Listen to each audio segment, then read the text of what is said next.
and gentlemen, to researchroadshow.com. It's Friday and it's time for Protecting the Nest. Good morning, ladies. Good morning. I like your hat, Tara. I'm a Mohawk warrior, so you know how it goes. What do you do on rooster duty, Tara?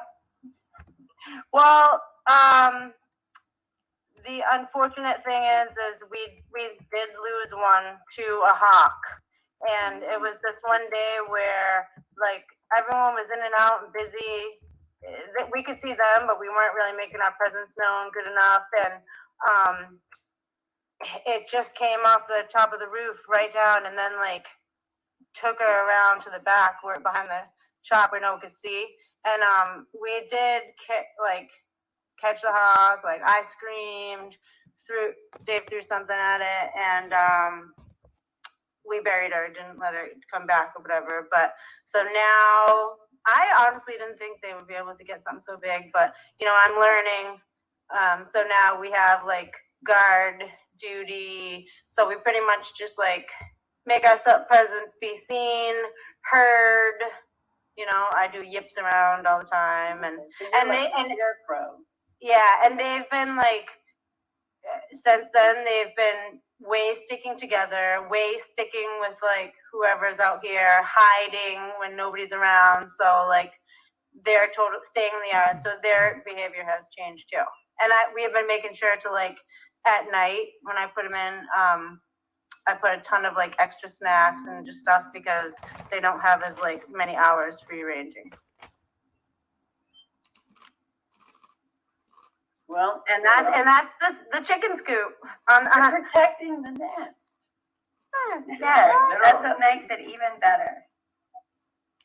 And Norman had sent at his friends. They had this really big chicken coop. I'm not sure if he was in Florida or South Carolina, the Carolinas, but we're gonna build something bigger and do runners, and we're all in a learning curve here. So that was little sister.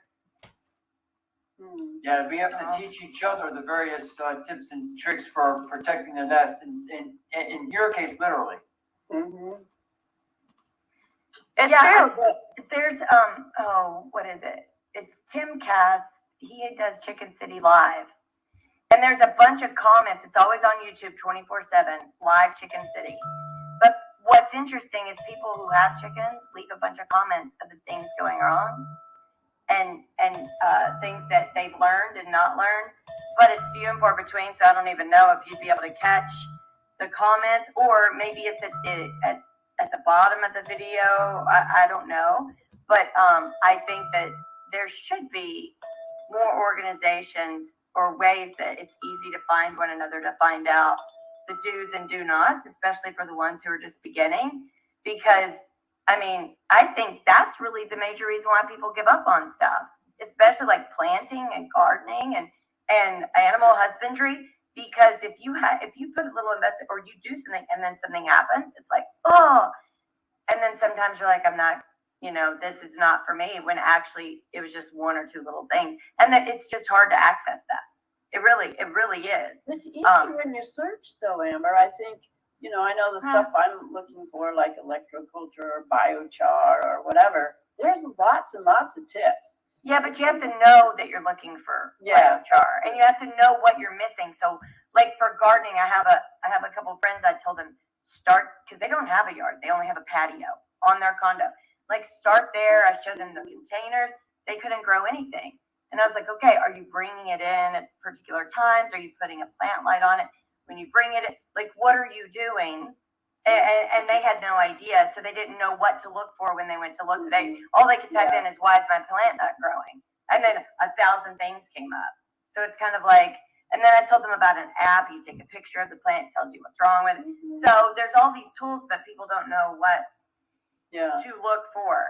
So since we know somewhat, it's easier for us to look. But I actually have friends who don't even know you have to score some seeds before you plant them. They just think you just throw it and you cover it with whatever dirt and it's gonna just be amazing. They don't even understand the depths and why particular plants need something like a peat moss to grow through versus some more of a dense soil. Well, So we it's all started somewhere, Yeah, and usually it's like that. You throw the seeds in the ground and not much happens. It's really disappointing, and you think, well, why do these guys have this? We did beautiful that in garden? kindergarten, and I cried. I remember going, "Why did my peas grow?" And I was so upset. My dad was like, "It's in a plastic cup.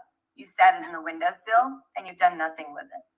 It takes a little bit more than that." And then my Nana made me endure the garden after that. And I was like, "I don't like this." And she said, "Well, what about your peas?" And I was like, "Okay." And so I sat out there to listen to Nana. But I had to help, and I wanted to play, so I was frustrated. Definitely listen to Nana. You Yes, need to listen always. to Nana. That's important. And I last year in our big attempts, I'll tell you another mistake that I made. After our springtime seeding talk and all this stuff, I probably mentioned I was eating this like glorious avocado, and the seed just looks so good and black and like juicy and whatever. So I planted it and was just like not planted it, but sprouted it in the corner of just kind of like winging it, right? And it sprouted and it was so beautiful and just like incredible. And something you said later, Amber, but like, so I made the mistake, and when it was like came up out of the seed and was like the little green plant, I just like put it outside and was like, okay, it'll be fine now. Like I'm not like I'm new, so I'm not like, oh, that's a baby. You just don't put a baby out there. Not to mention it was like a complete total heat wave, and like then I went on vacation and nobody was tending to it. And like I get back and like just it was just too late. I was like, "Aw, wrong," But it was really worth the try though, and I will be doing it again. Yeah, I think what you're doing right now with the chickens. So I look at it like in about 3 to 4 years, this is something we're really like. We better master a lot of things, right? And you're ahead of the curve compared to a lot of people. We're still we're extending our coop, and because we have a dog, so we're having it shoot out of one side of the fence to go down this long run path and then open into another area. So it's taking longer, but like imagine how difficult it's going to be for some people who have no idea. And it's in the middle of the crisis, and they're even looking for chickens to buy. Like that is really so. Right now, what you're doing, you're going to master. Like you're really going to know what hundreds of thousands of people are going to wish they knew right the moment that they need it. So it's amazing doing it ahead of schedule because it's saving you money and it's the right thing to do. And it's what people have done forever. And we can rely on people. Like we want people to know, hey, if you guys need some eggs, like come over. Or I was even thinking about wanting to mail some to my friend in Vermont, and then I was like, oh, I saw some stuff about jarring. So I was like, oh, you can mail them in a jar of water. Nice. Yeah. Really? You can do that? I didn't know that. Yeah, well, that's awesome. If you have like too many because you don't have to refrigerate them until you wash them. So if you have like a lot and you just want them to stay good for longer without refrigerating them, you can float them in water. Put them in. There's a process to float them in water. There's a way to preserve them too. I think my dad told me when he was a kid, and he was born in 1919, that they had glass eggs in the basement, and what that meant was that was a barrel of vinegar that they put a bunch of eggs in the fall before they were done laying. And then he said it was so cold you'd have to reach your hand down and bring the eggs out. But I don't know. I don't know if it kind of cooked them in the vinegar. I don't know what they were like once you pulled them out. But it was a way to preserve the nutrition when the chickens stopped laying. Yeah, my grandfather did the same thing. Mm-hmm. I mean, there's all this knowledge that was just people knew about in those days. So does that have to do with like the Easter egg? Because the Easter eggs, you know how like you put the colors in the vinegar before you color them? I wonder if that has to do with the dye, but maybe that sort of maybe it's happened steeped in the same tradition. Yeah. Maybe that's how they figured it out because they were already doing. Yeah, because back in the day, remember the big thing was pickled eggs and pickled pig's feet. And pickled everything. I mean, I think all the stuff you pickle has all those probiotics. It's so good for your I don't gut. know about And that's why pig's feet, people have all like these pickled egg sounds okay, but pig's feet. Yeah, well, yeah. What about pickled beets? Oh, those are delicious. I actually have some in the refrigerator along with just regular pure beets that are, they've been soaking. And I mean, I get an energy burst right after I eat beets. And it's probably because it's something I'm low in, but I'll crave them. I just picked up 2 packages. And the minute I have them, whatever I'm like needing, my body automatically reacts. And I really don't have them all the time. I'll walk by them in the store, or I'll start thinking, oh, I want some beets. And They're literally super good for your heart, Amber. So maybe your body's telling you something. and iron too, right? Yeah, Yeah, iron is 'cause what your blood needs because it's. Yeah, I was anemic when I was a child, so it might be iron level. That could be a little bit of it. Is there iodine in it as well? No, iodine's in seaweed and stuff like that. I don't know if it's. Oh, I love seaweed. Yeah. Seaweed is so good. Yeah, Well, you can tell just by the color of beets that they're rich in a lot of things. Oh yeah, they're really good too. They're tasty. But I did send some videos just in case we wanted to look at one here. One of them, it has to do with lies or deceiving or trying to figure out what is a lie versus what is the truth. So it's actually 2 videos. One is a email that I sent separate. It's toxic snow. And then on the other email, it's like the logic of a liar, right? And so it's kind of like going into the whole, how do we disseminate research? How do we figure out when we're being lied to, when it's true, how to actually focus in on what's happening rather than get carried away on the crazy train of where they want us to go. So like the toxic snow, I believe how this guy has really broken it down. But then when you look up toxic snow, for 7 years now, they've showed people trying to burn snowballs and they wouldn't burn, and melt ice in the microwave, they wouldn't melt. And so there's people that are saying they're trying to burn snowballs and they can't, but then they're smelling it and saying it smells like plastic. So we do know there's pollutants and we do know it comes down in snow. But do we think that the powers that be don't want us to know that? So they just show these science experiments how snowballs can't burn. So there's a lot of this that need to be dissected. Yeah. That's a great segue into the stuff we did last night about electroculture. It was unfortunate. We got the wrong links, and so I'd like a redo on that because there's a better one. And then there's the opposite thing about why you shouldn't do this and why the experts don't know why it works, and all this word salad about the same stuff. Exactly. So that's what makes it hard. Contrast. Yeah. It is. And the snow thing, and then the liar thing, and then let's go into your videos, Carol. That way, we can kind of look at, they'll tell us the truth, but then they'll show something that we really are trying to dig in, and they'll say, well, no, that's not actually true, and then show us a kind of skewed way in which they're depicting what we're saying, but they're twisting it in a way in order to obfuscate or hide something. Yeah. And I think that's where, people who are researching, we really need to get such a grasp on it that we cannot be word saladed to death. Yeah. Let's go ahead and play what's this one. happening. Okay. Yeah, let's play snow. I don't hear any ohs. At first glance, it seems like a straightforward statement, but upon closer examination, it leads to a logical contradiction. If the statement "this statement is false" is true, then it must be false, since it claims to be false. Conversely, if the statement "this statement is false" then it must be true, since it claims to be false. In other words, if the statement is true, it must be false, and if the statement is false, it must be true. This creates a paradox, as the statement cannot be both true and false at the same time. This will blow your mind. So this is about linguistics and how when someone is being specific in order to deceive people, but then tell themselves they're not being deceitful, they'll use a paradox, and it'll be a linguistic paradox.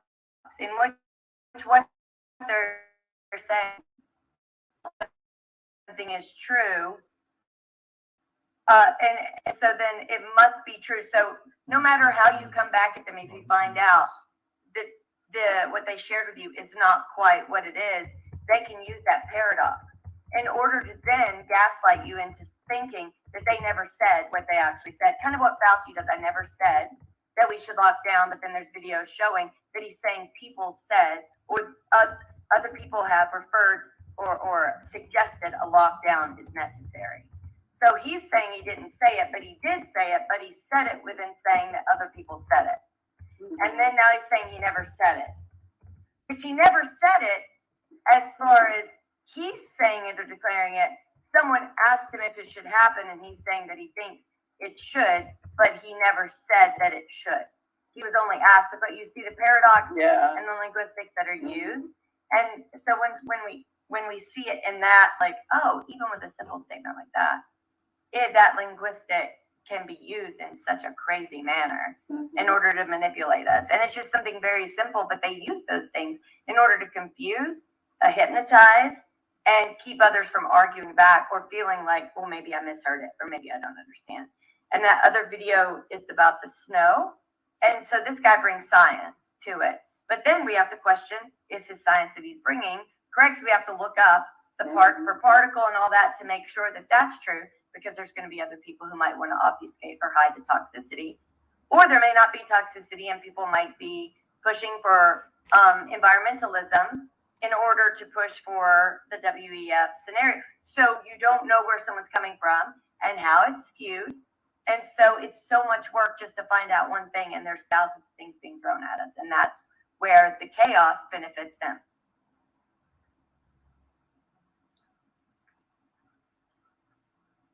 Guys, another crazy update about the toxic fallout from the Ohio events. This is coming from Montreal. I got a DM.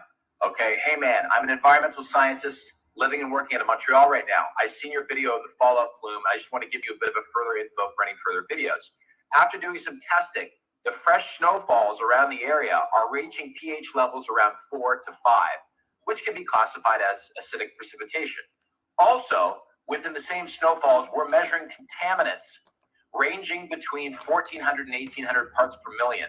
To put that into perspective better, a pH of 4 or lower will kill most fish. And water with a contaminant part per million above 500, and they're right now finding 1,400 to 1,800 parts per million. Water with a contaminant part per million above 500 is considered unfit for consumption. This is newly gathered data, and I feel without a platform myself, I'm unable to do anything about it. There's little to no coverage of it in the media, and what you're doing to get the message out is what needs to be done in times like this. This is even crazier. Another thing I have to add, well, yes, there is vinyl chloride in the atmosphere and hydrochloric acid in the cloud systems. A lot of what's being found on the ground actually contains phosgene. Now, this sounds legit because in my last video from the Washington Post, they said that phosgene was one of the chemicals that's released when the vinyl chloride is burned. So this makes sense. This is lining up with the Washington Post article. A lot of what's being found on the ground actually contains phosgene. This was used as a chemical weapon in World War I, very unsafe to be around. Levels we are seeing are not enough to quickly cause long-term effects, but definitely enough to make people sick and cause further complications later in life. Holy shit, man. I messaged this guy. I want to do a podcast with this guy ASAP and find out more of what he has to say. And any other environmental scientists out there who are doing testing live in the field, please DM me. I would love to talk to you. And that was very good. Yeah. Well, we're just not getting the real story anymore, clearly, from, the people that are supposed to be warning us. Right.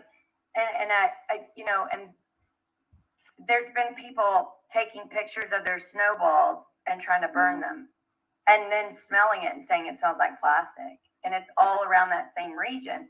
But if you look on YouTube and you just type in, my snowball won't burn, or my snowball won't melt, they've got videos going back 7 years saying that's normal. They've got what's that? The Tyson guy, the scientist, saying there's nothing wrong. Snowballs just turn black, they don't burn. It's because they're compacted.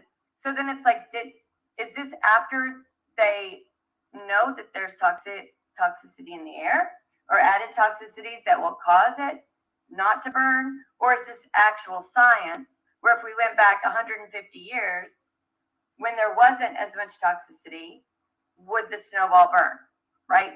I remember as a child, if I just held it in my hand, it would automatically melt.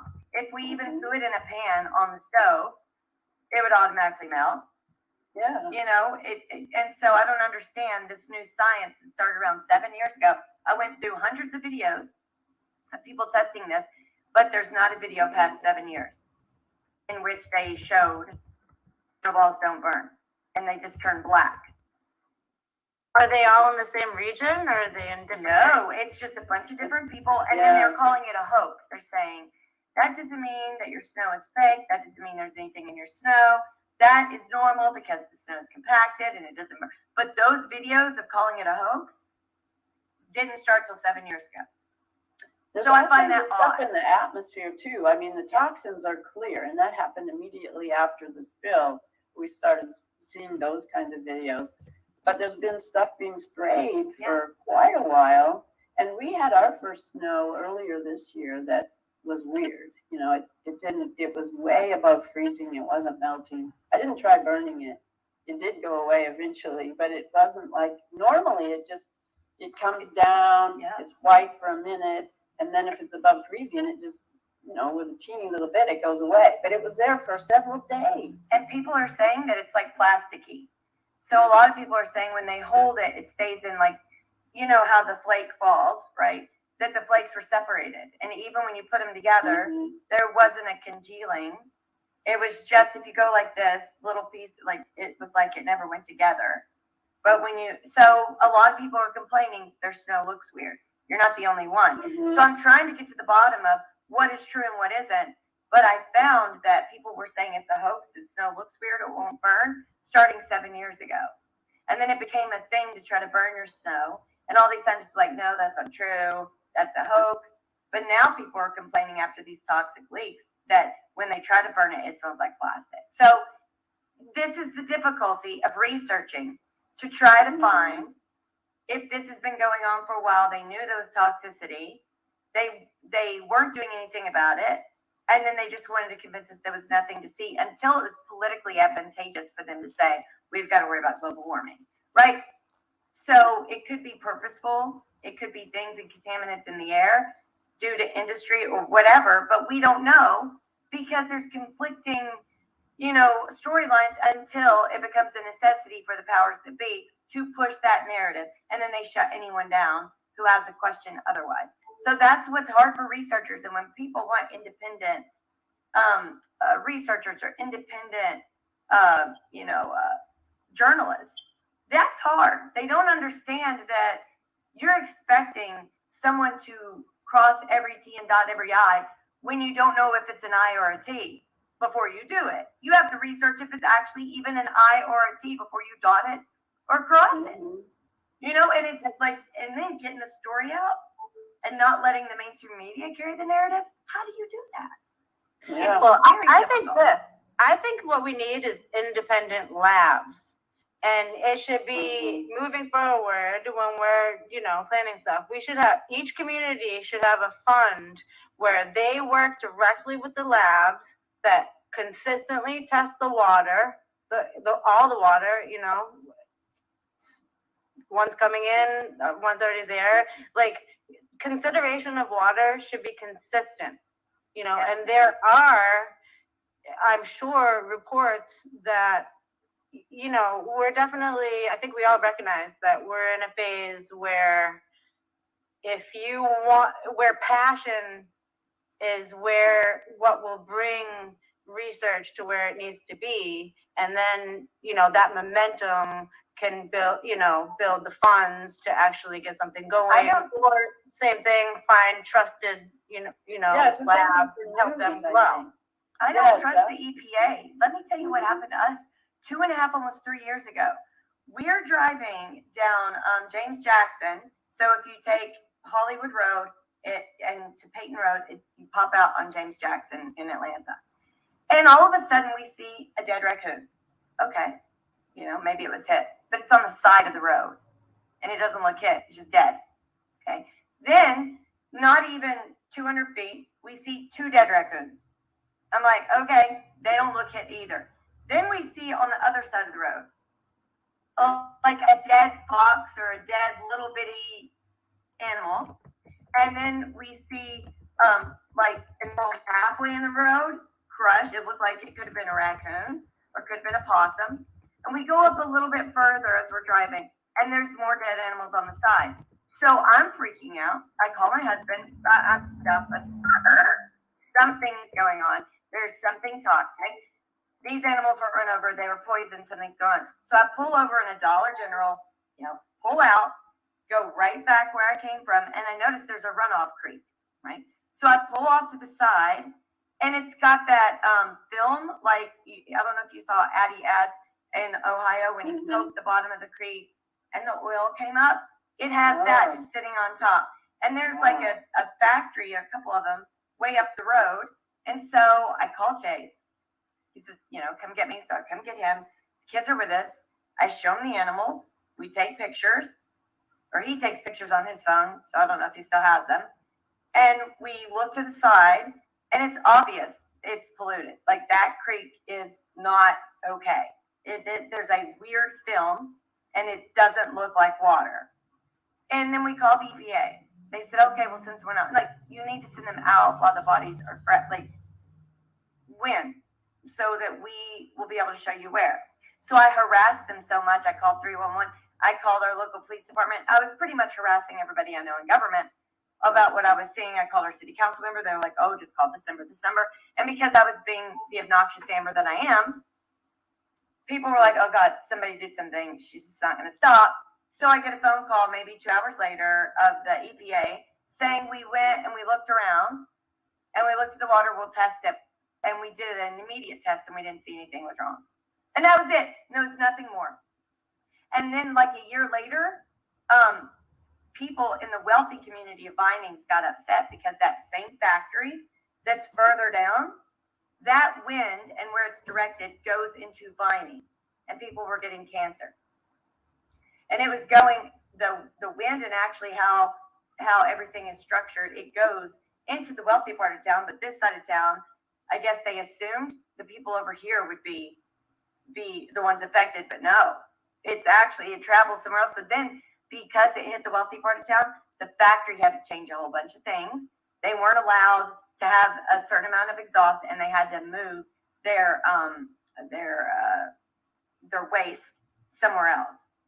So literally, they were okay with it if it was hitting a particular part of town. But when they found out it was hitting another part of town, and that was a year after I complained that there were dead animals on the side of the road. So this is what I've experienced personally.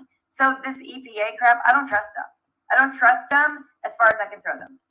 Well, part of the word salad, I think, Amber, that we're getting here is this idea of equity, and you think it means equality, but it means who owns you.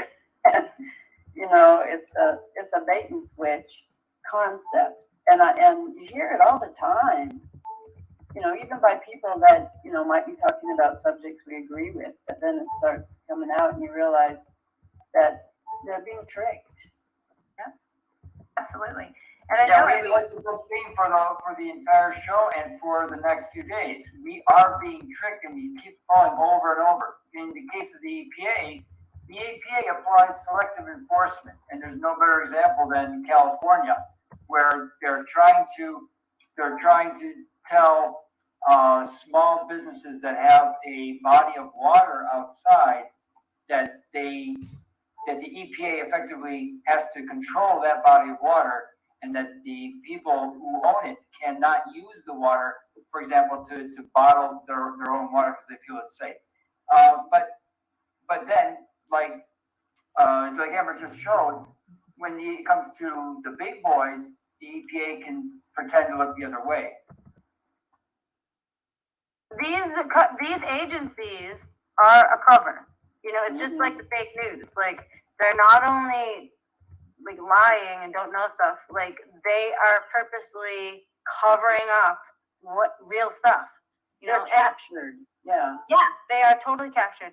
And one of the other things too about that truth and it can't be truth and false at the same time or whatever is like one of the things that's different basically between me and like a lot of people around me, like I'm not totally against it, but like I really don't love acting. Okay.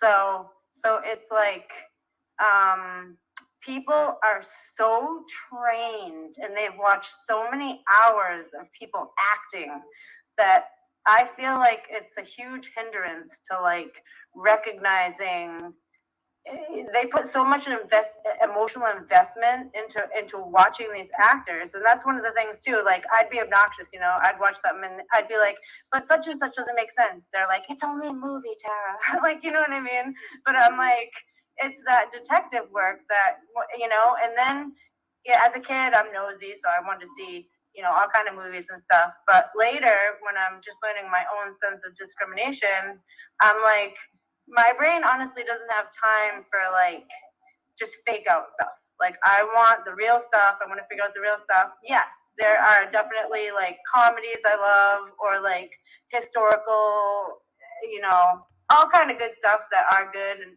far and few in between. But again, want to talk about captured, the things that basically go into people's psyche, even as far as degrees of acting, is very captured. Yep. Well, let's look at this video on the electro gardening stuff because it does illustrate this idea, and it's also communicating, at least the first video, just what simple things you can do to your garden that are going to improve it 20 to 50%, according to what the scientists have measured. So let's look at that and then look at what the technocrats are putting out to counter that argument. There's three. This is a long video, so there's three little clips here. Right, I got them. Okay, thank you. So what is electroculture and how can it help improve the health of our soil? If we go back in time, you have 1920s, Justin Christoffel created all these atmospheric antennas using copper and zinc and brass to basically harness the Earth's energy so that he didn't have to use pesticides. What he noticed was at the time that his food would grow 2 to 3 times the size of what it normally is. Now, Matt has been talking about electroculture for months. Really simple. Here's the easiest thing. I went to Ace Hardware. I got some wooden dowels. I got copper wire.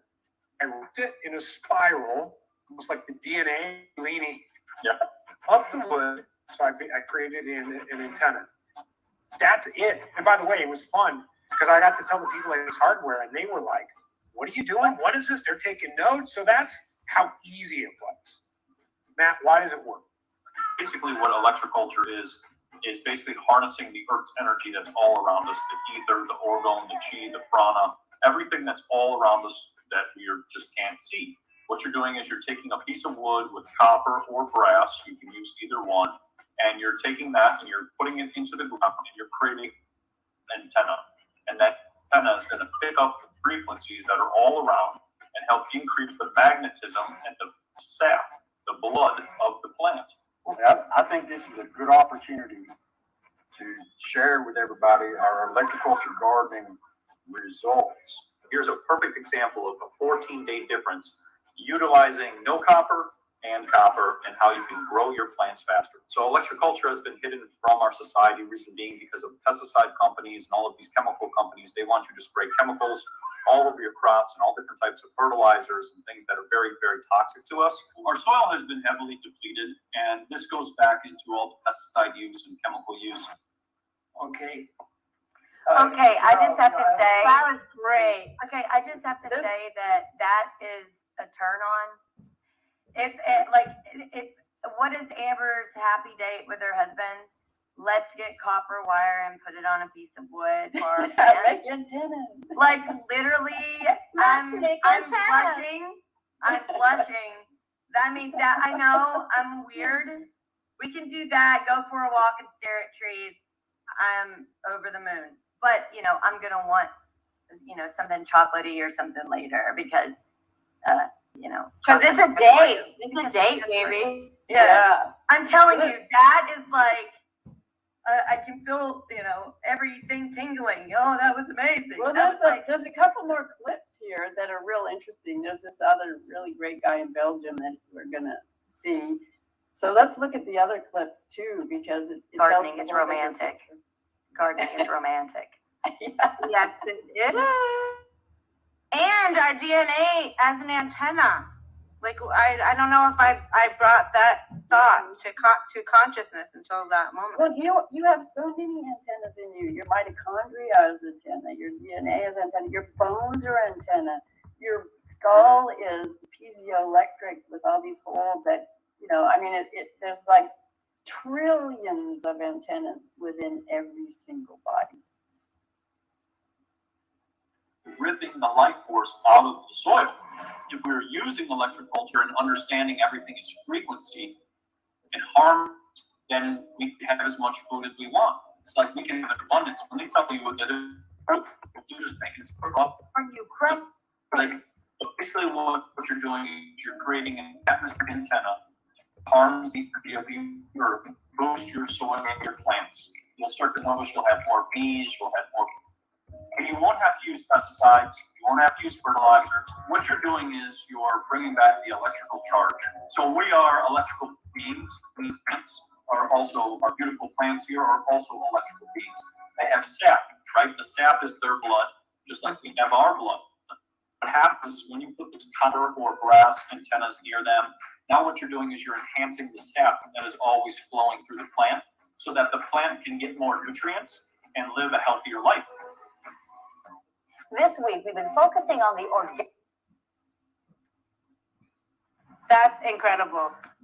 Yeah, there's one more cool guy in the next clip, which is a little bit longer, but he's really studied this, the Belgian guy at 728.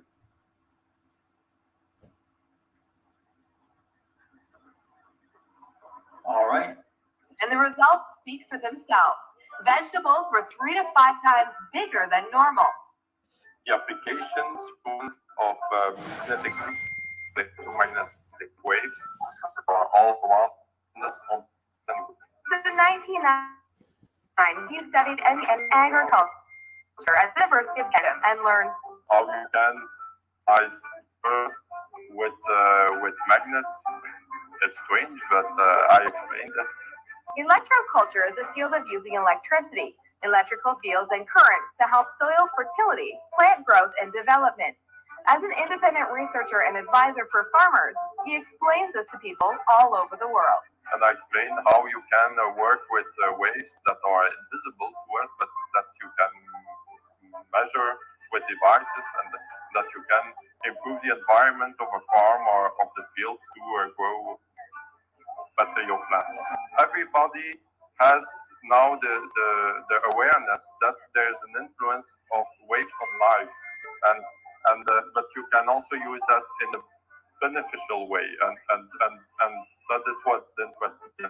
That is what interested the applications for agriculture. And so he has. Just look at the size of the plants that Yannick has grown using natural energy, planting the seeds for a concept that could grow on farmers everywhere.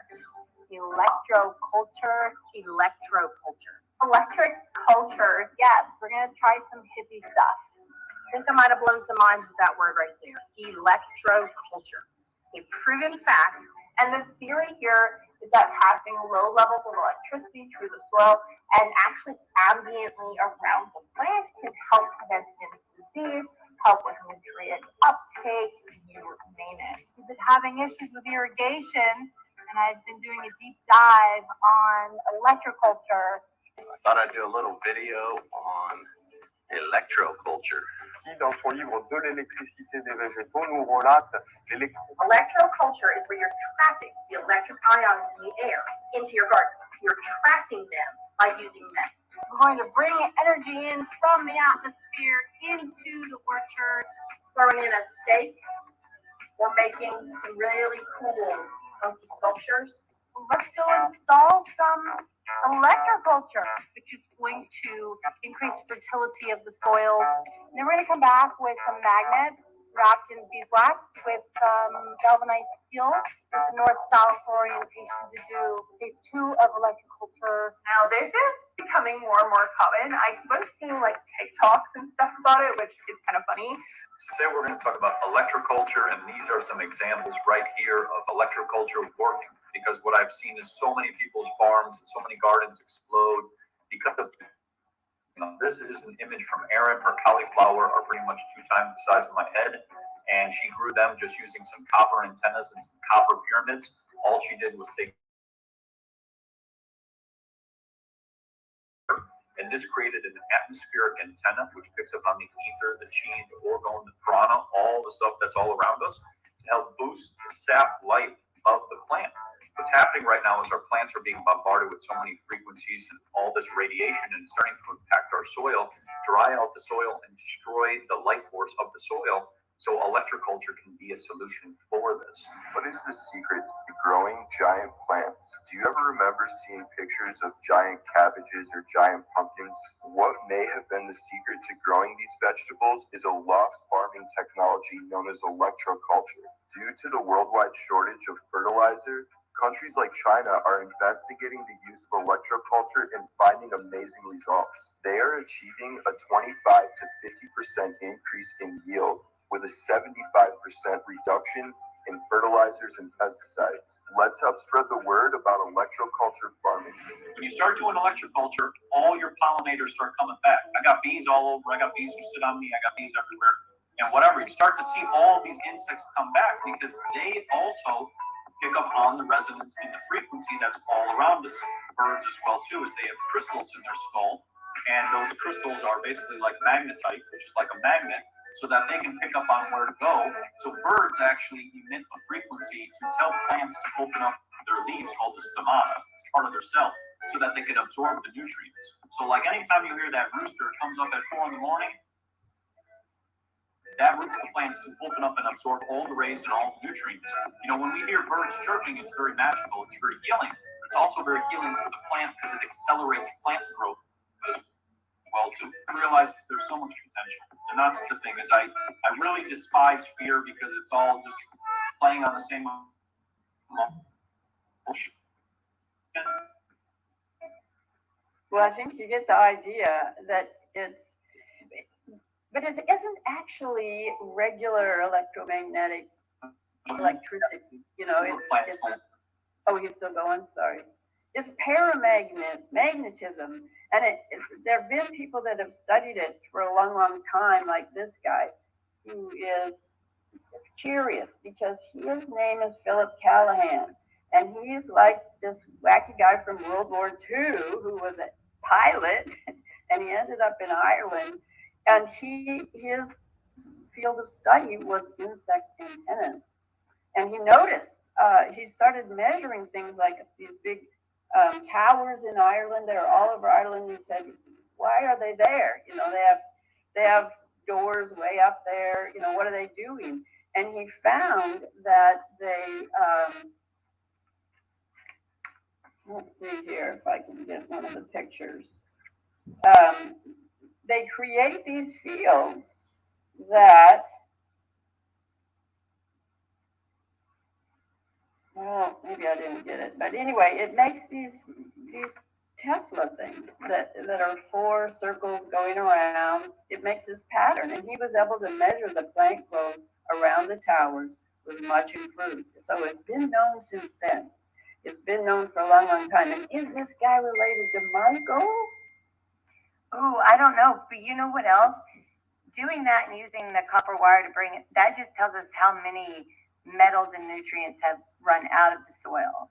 Like when the soil was at its optimal level, you just had amazingly large plants, but using those antennas mean you're pulling in things that have kind of washed away and gone away on the top. But it's still there. You can do it, and it does it. We're right doing away. it. In fact, I have copper wire. Yeah. I'm excited. Well, do you want to see the other one that's the argument against? doing this? Oh, yes, yes. That's pretty interesting. And it's, if the, like, a minute at the beginning and a minute at the end is all we need. It's kind of too long too, but it will give you the setup, conclusion. That technocratic explanation. Yeah. Mhm.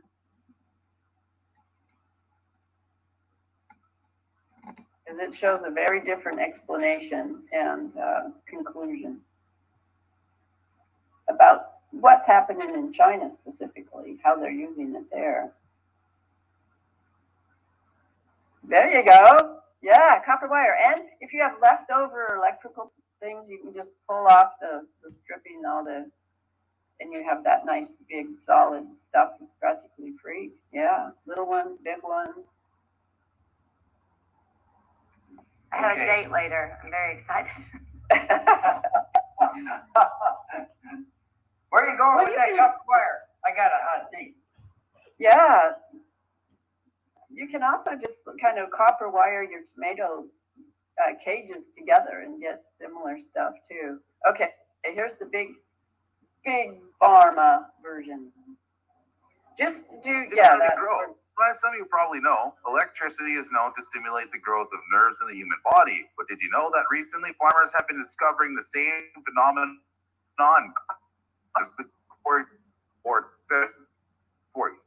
this phenomenon went back at. While the distribution method between now and back in 1740 is obviously wildly different, scientists, they're not quite sure as to why the electricity does what it does. Electric field works. In China, farmers held an experiment using two fields. Both of them had pea pods that were planted the same and taken care of the same. The only difference, one field was stimulated by an electric field and the other wasn't. According to the data, the plot of the land that was electrified produced a crop yield at an increase of almost 20%.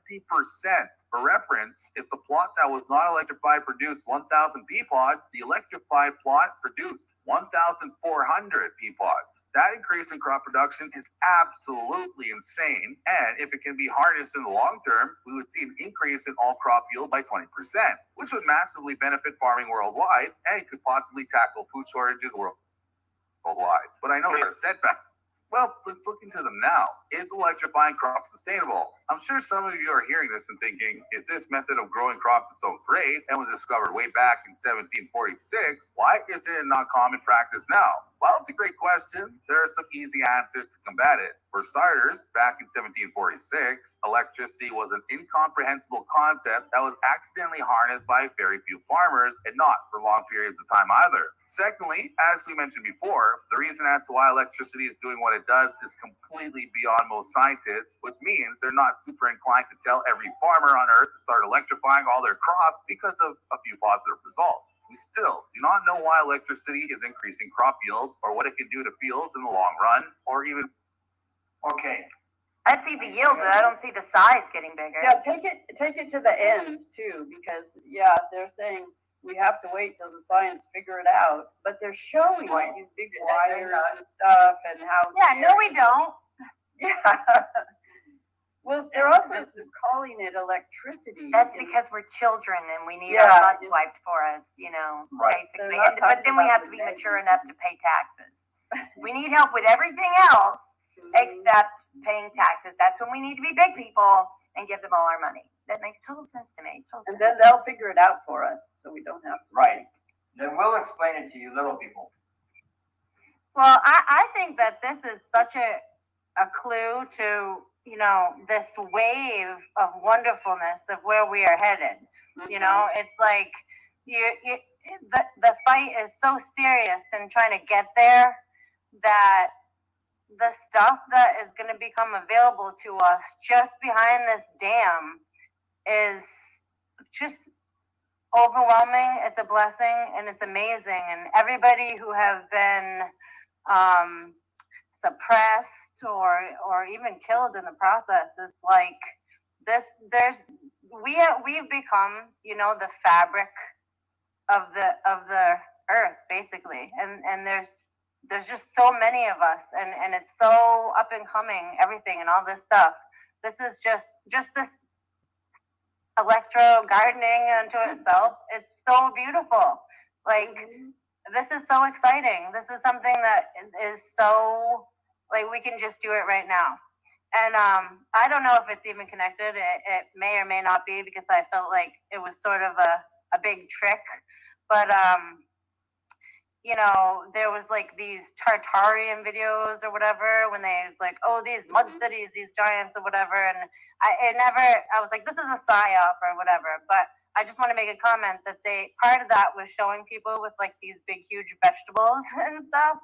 So who knows? The use of simulated fields or not. But if simulated fields became a mainstay in the farming community, it may in fact lead to more crop growth, yes, but it could potentially be the death of small-time family farms, and that's something we simply cannot afford. So what are scientists saying about this process? Although scientists don't know exactly how the process works, they do have a name for it, and it's electroculture, which is really cool. How this is beneficial or not, or how it could work. Some think it works because it increases the potential of the plant's chlorophyll. Others think that increases the entire process of photosynthesis, speeding up every step of the process, but neither have been proven true. On top of that, according to multiple scientists, they're unsure as to whether or not this process would decrease the amount of pesticides used in farming or increase it, because farmers would need to use more due to the larger crop yield, or less because of how much more crops the farm would be producing. Honestly, the process has potential in certain situations, but until we figure out exactly how the process works and how it benefits us, I don't think this will be a widely implemented farming system. I disagree. For very bureaucratic reasons. Yeah, I think that, like John O'Loughlin said a couple days ago when he had Mark Kulak and Nick on, he said, these sons of a gun, he didn't say that, I'm saying sons of a gun, want to understand life, and they're never going to understand it. And this insistence, you know, a minute ago you heard him say, until we really understand this process. Yeah, they're not like what? Like, do results not count? You know, and it's like that's kind of what we're dealing with this health system. Yeah, control. You're like control, and you're like, so the results don't matter. Right. I look at it like, okay, if I wanted a narrative and I had a timeline, and I wanted to set the narrative with the timeline, I would do all of this stuff and say, well, we don't know, and we're going to figure it out. But I already have on the timeline where we're going to introduce it, because we're the gods. We're the ones who bring the miracles. We're the ones who show you the things. So as we're laying out the things and getting the things ready, we make everyone wish and hope and look for the miracle maker, the gods that are going to bring it to us. So they're very well aware of what works and what doesn't. They just need us to get on the timeline in order to give them the godlike power and worship them for the, you know, dipshits that they actually are, right? And that's the problem. That if you have something to share with humanity, you don't hold it and put it on a damn timeline to have people worship you or think that you're powerful. You're not powerful. You figured something out, share the information so others can benefit from it. Like the hoarding and the lording over people in order to show that you're the one who deserves the power is actually what happens. You know, and this whole, we figure it out, no, that's to make us go, I hope someone figures it out.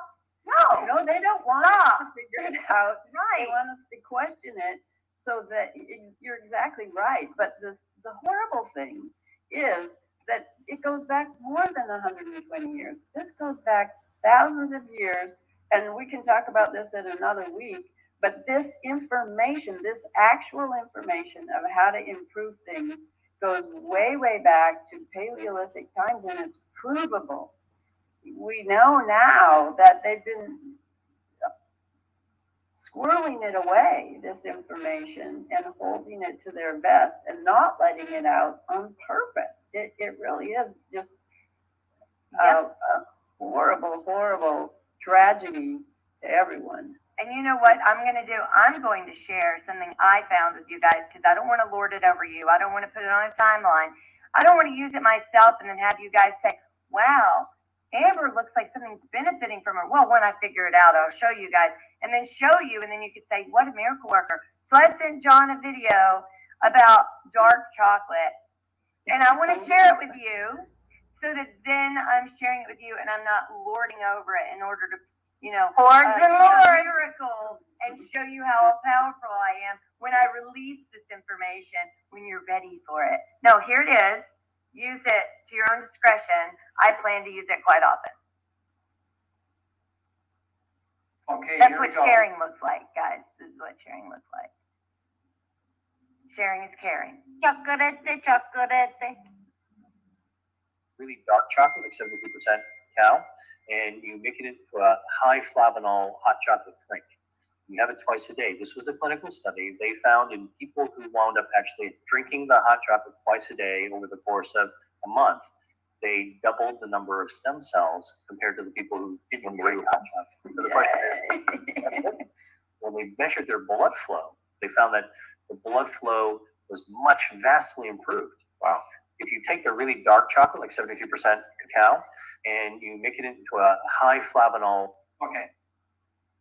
So, that's really I wanted to super share cool. that with you because I think that you deserve to know, and I should have put it in some bureaucratic drawer and wait for a timeline to release it. So there you go. This is what it looks like, leaders. This is what you're supposed to do. Amber, my intuition already told me that, and I eat chocolate twice a day as Same here. an essential group. Me too. I Chocolate and potatoes right here. It was so funny because I was just thinking today, I was like, I want to tell everybody that as an American, and when I say an American, by nature of timeline, that does include the whole Americas, North, South, and Central. One of the things that I'm most proud that we as Americans have produced is chocolate.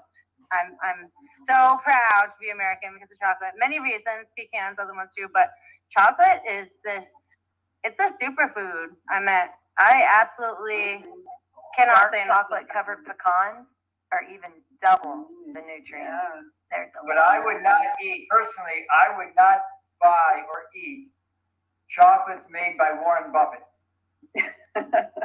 Is that Hershey? Does he own Hershey? Probably. I don't know about Hershey. I think Mars bars. Yeah, Oh, you gotta yeah, watch I out don't because need us those. chocolate addicts will just like go for it. So that's why we gotta keep our chocolate clean. I don't consider Hershey's or Mars actual real chocolate. It doesn't taste right. So the antlers are telling me stay away. You just gotta listen to our. What's really good is taking dark chocolate with heavy cream, and then a little almond milk, or I like either coconut milk because the taste of the coconut, or oat milk, but use heavy cream and oat milk, and then melt the hot chocolate, the dark chocolate. It's really delicious. I mean, and if you want a sweet flavor, you can add mint to it, but it's delicious. It's so delicious. I also add nut milks to my mochas. It's so good. They're so good. I just take it straight. I don't even bother heating it up. I need it liquefied if I'm going to drink it as a hot chocolate. If I'm going to try to down, because like with dark chocolate, if I get a bar, they're like $3.89 to $6. If I eat one square, like I don't want any more. I feel like I just had the biggest sweet ever. But in order to get the benefits that they speak of, I will liquefy and drink it, and then I can take in more.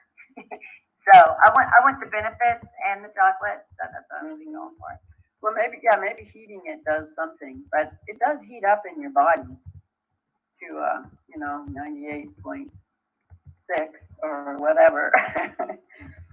Well, speaking of heating up, me and Dave just bottled some maple syrup last night, and I wanted to make a joke.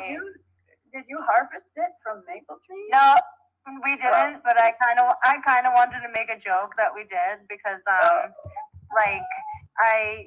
just whatever. I usually purchase for like some relatives just like a smaller one, different sizes, and I've been really like trying to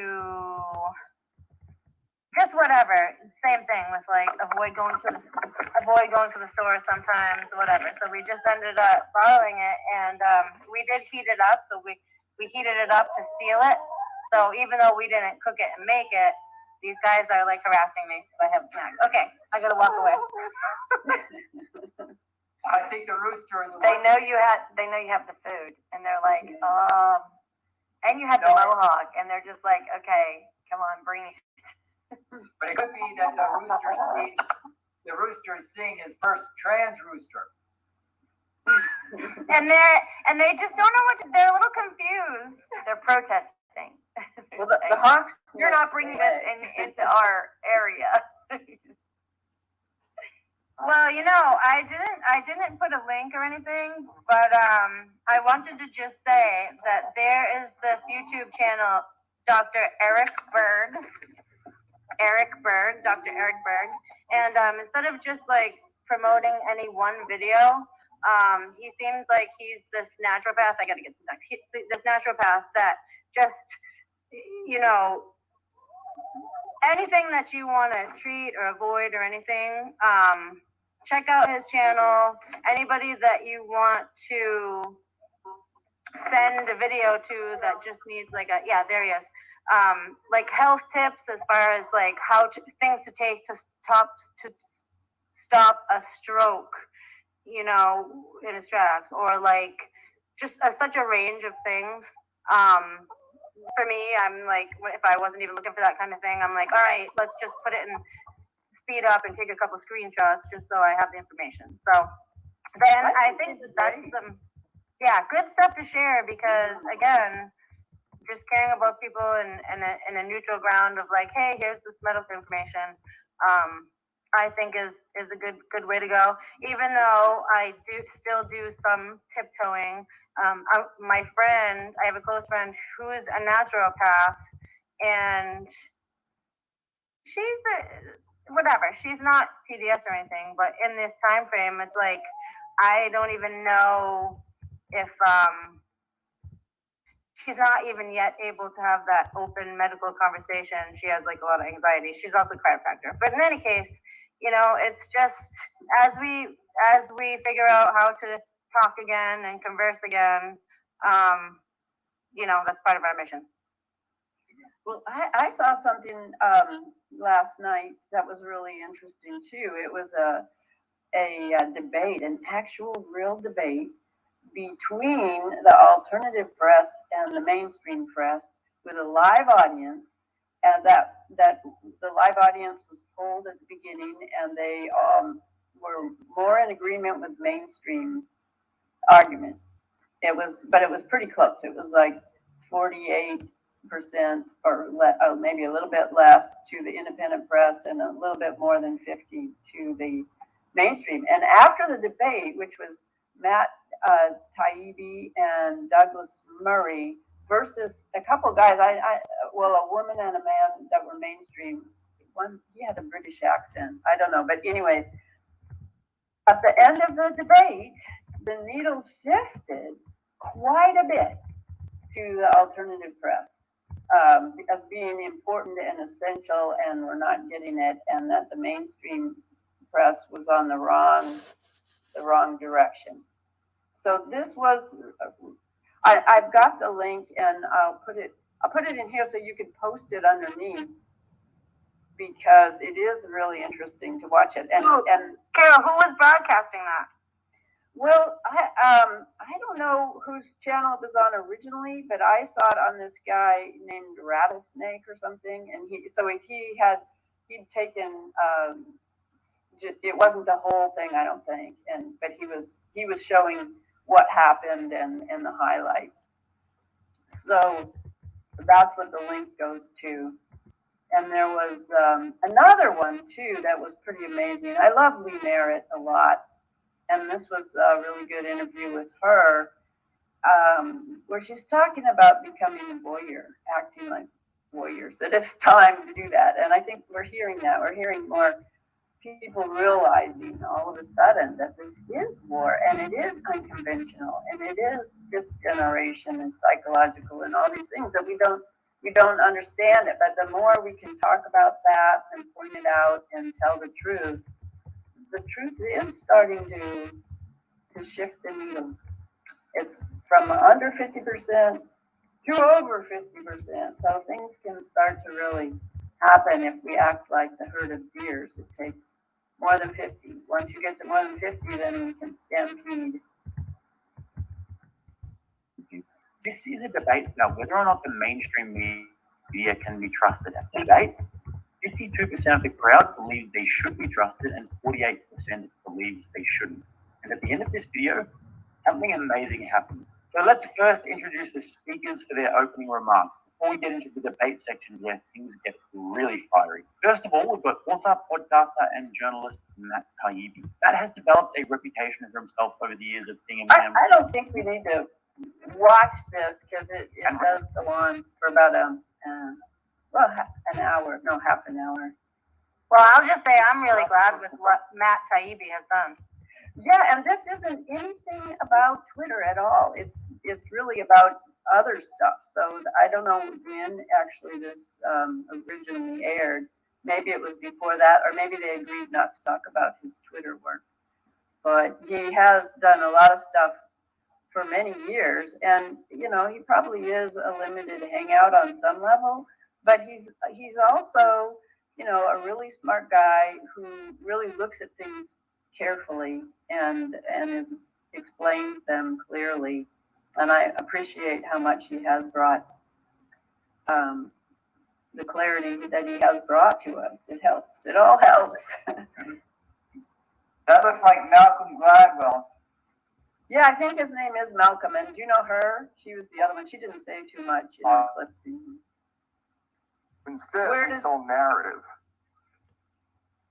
Go ahead. Where You're does saying Malcolm?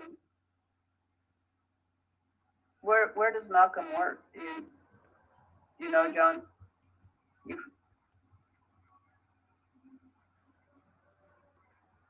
I don't know him.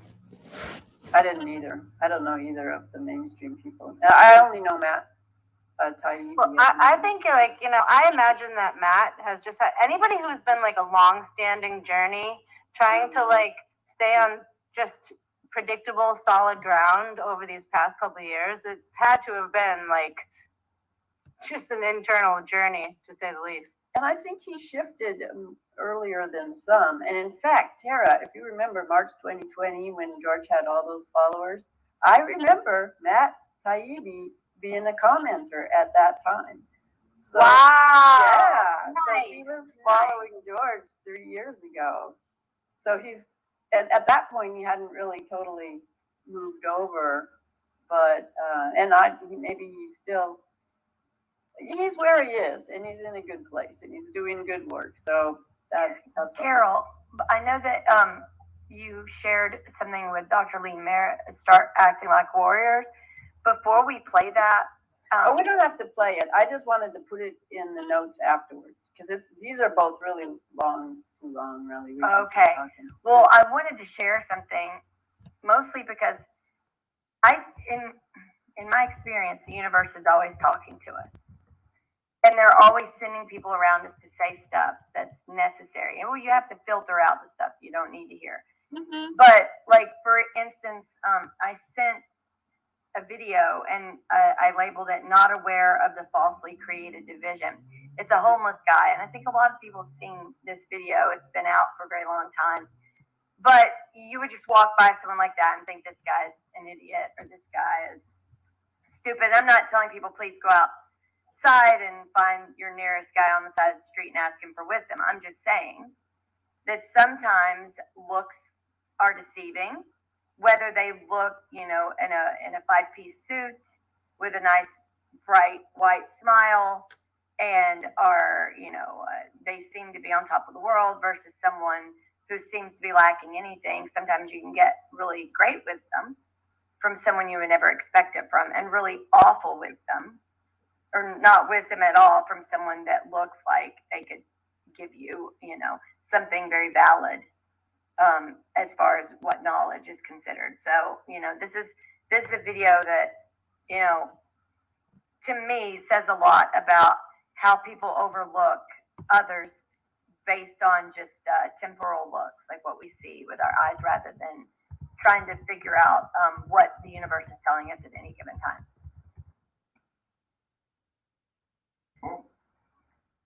I'll have to start it back over because right.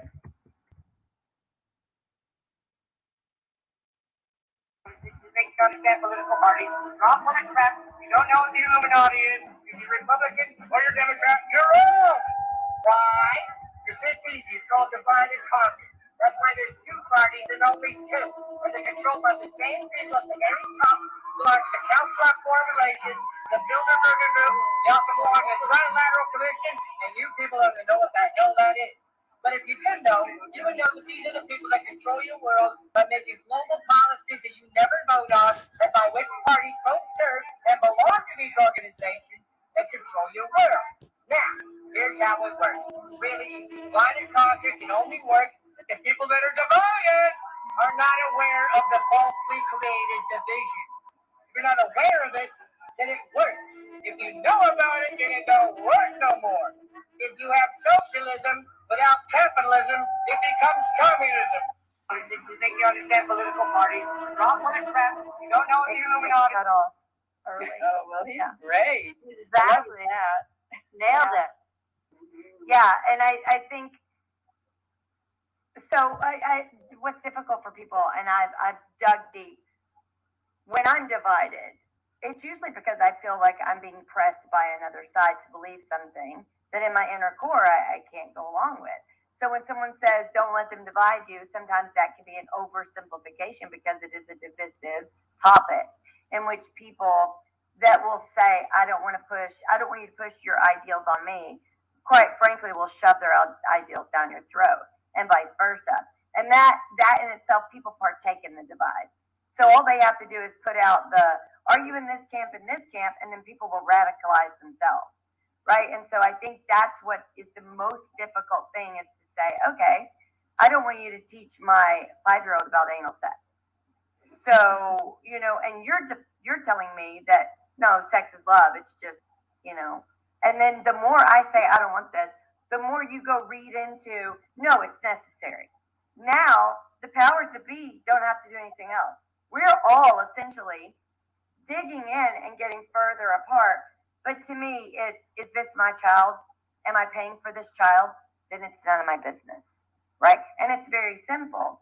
But people get carried away with the idealism and they end up feeding the beast, right? So it's not just that they divide us. It's that we willingly don't come to the table and we allow ourselves to become radical.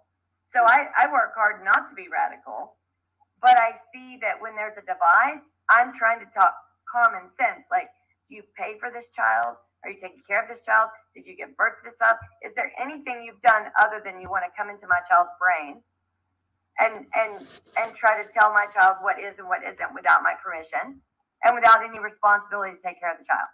You just want to say a bunch of stuff and toss the child off to me, and I have to deal with the baggage that comes along with my child being confused, or acting these things out that you're teaching them on other children, in which then my child is held responsible and it determines the rest of their future, all because you're pretty much teaching my child about things they're not ready for, and then they're going to cross the line and possibly do something to somebody else, in which then they're going to have to serve the repercussion for an adult entering into their life who does not belong there and who did not get permission.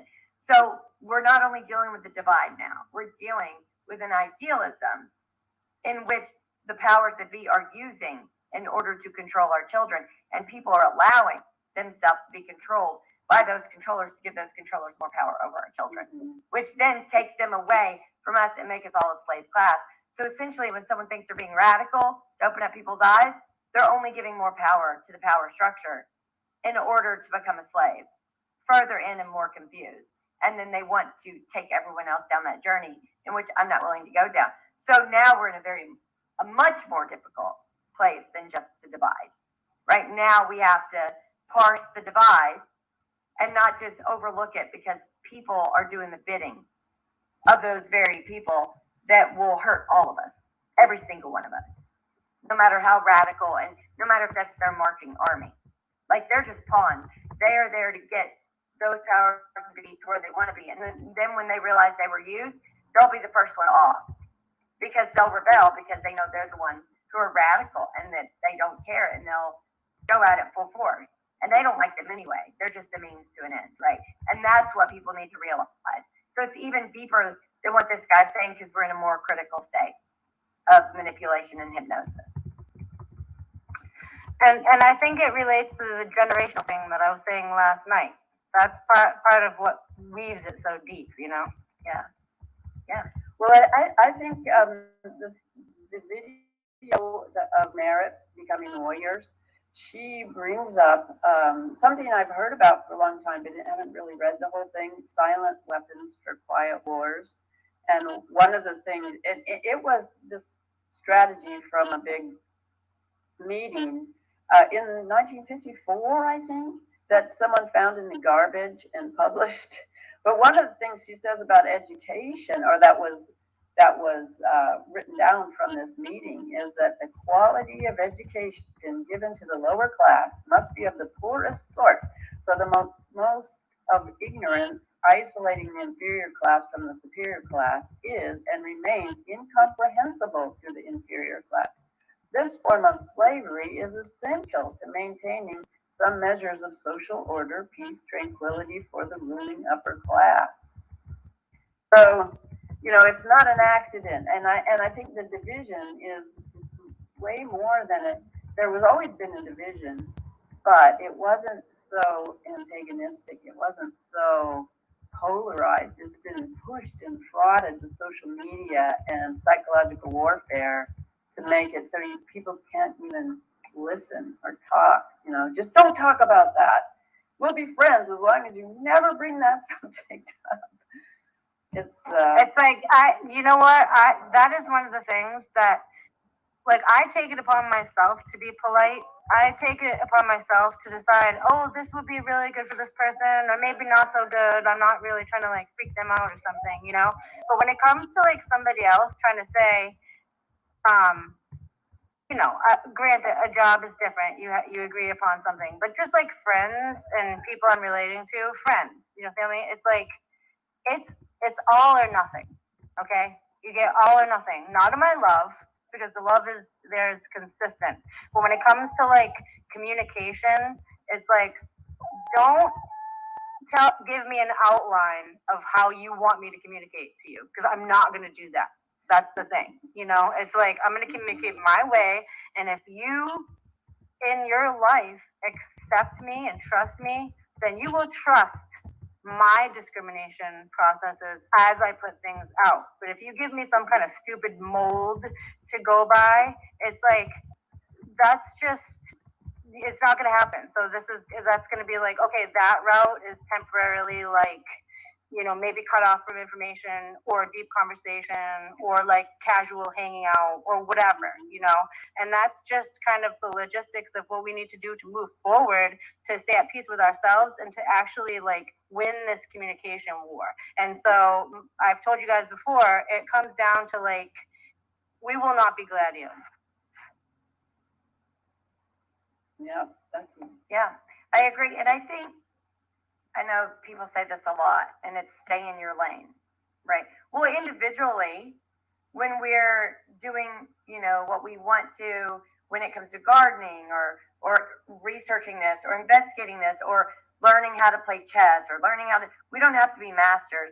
And we can actually try to, maybe study religion or study, survival methods, like whatever it is. We don't get that talk of stay in your lane, but I feel like the powers that be, who have always learned over the centuries to control large groups of people, they tend to, let's just say a particular church, right? Their own parishioners don't behave, but they already have a plan on how to make the world behave or pay. So the whole world will pay, and we will set everyone up for failure if they do not follow into these, and we will sabotage. And we will cause a failure because they are not following the doctrine accordingly, except their own parishioners. They come every day that they favor and that they allow many sins and many problems because they favor them, are allowed to live in that mucky human behavior, but the rest of the world that isn't following suit and doesn't come and sit right there in that church that day, they're safe. Right, but anyone out there that's behaving just like those parishioners are now going to go down this road of, well, now we have a pandemic. Now we have this because you deserve this. because you deserve this. And to me, if you go back to Atlantis, and I always go back to this idea, the reason why it failed are the watchers, right? The ones that were to judge. They were not to partake in alcohol. They were not to associate. They were actually to live the most bland and boring life so they could be sober and judge accordingly. And they didn't. They started to party. They started to drink. They started to do the lascivious things, and then they could not judge appropriately. So, of course, it falls in on themselves. And if we look at those tasked to govern, at those religious leaders, at those leaders who don't follow in religion but are anti-religion, are more science, they're all doing what caused Atlantis to fail. We're going to partake in the very thing that we judge.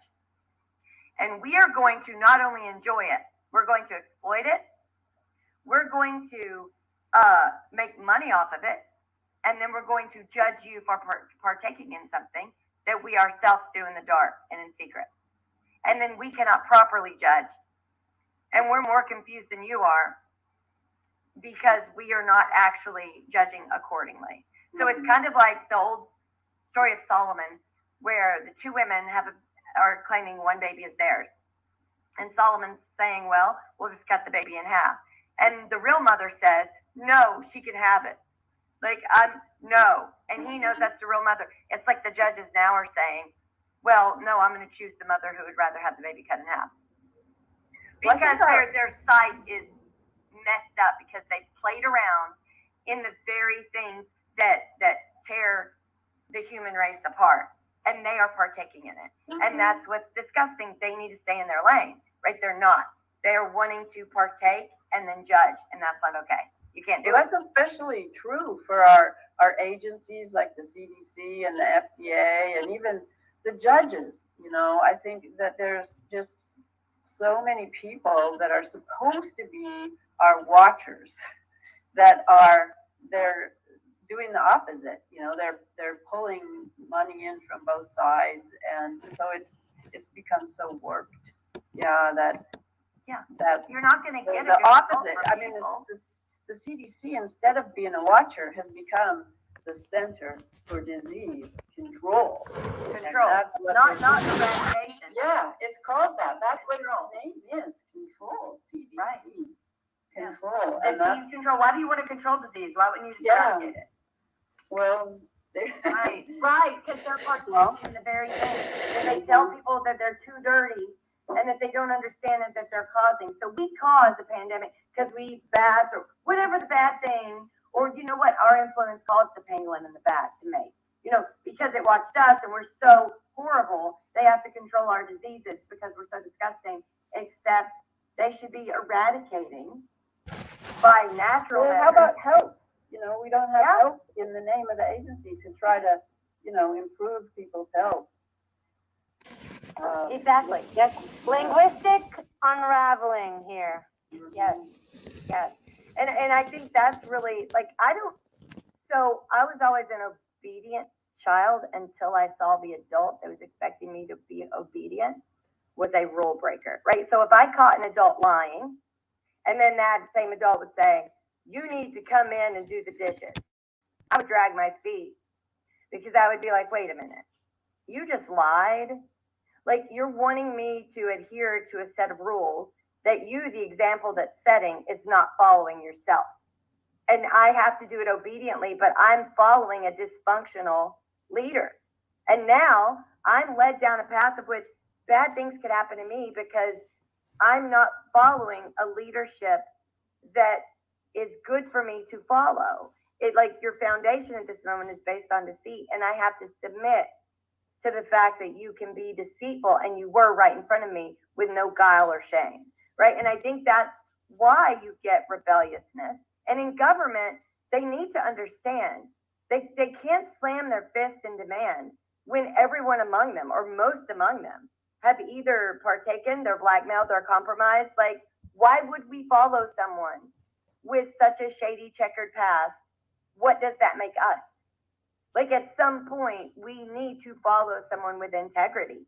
Like, because then we can trust that where we are led, and that they are normal enough to lead us somewhere appropriate for our health, our longevity, and that will build upon our strength and make us better. But everyone has been so corrupted.